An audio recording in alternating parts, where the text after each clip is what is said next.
Hey guys, and welcome to the Fallen Tree. Today, we're going to be fixing this hatchet handle. As you can see, it's a little loose.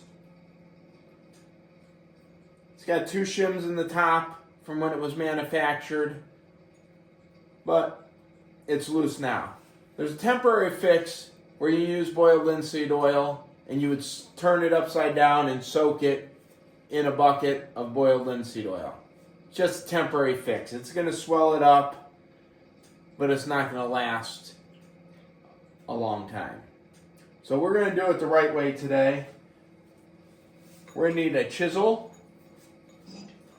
a hammer, and a wedge specially designed for it. I got 15 of them for like $5. You can look them up online. Pretty easy. First thing we're going to do is it's loose all the way around. I'm going to go at a little bit of an angle with my chisel. Here. And we're just going to get a spot to start this wedge.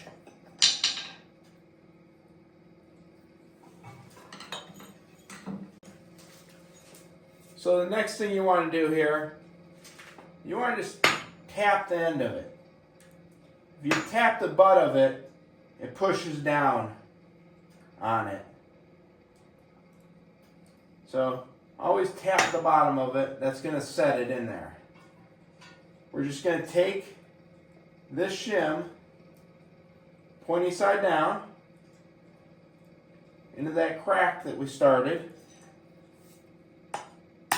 And we're just going to take our hammer and drive this in.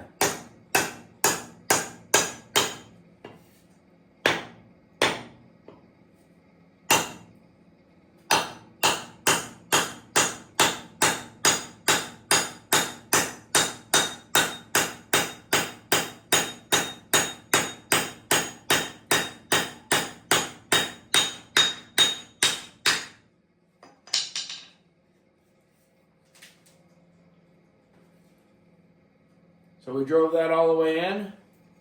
Now I have a tight hatchet. And that's how you fix a hatchet, a hammer, axe, or a maul. Your handle. If you like this video, would like to see more videos like it, click subscribe, like, share it with a friend. And thanks for watching. Till next time, my friends.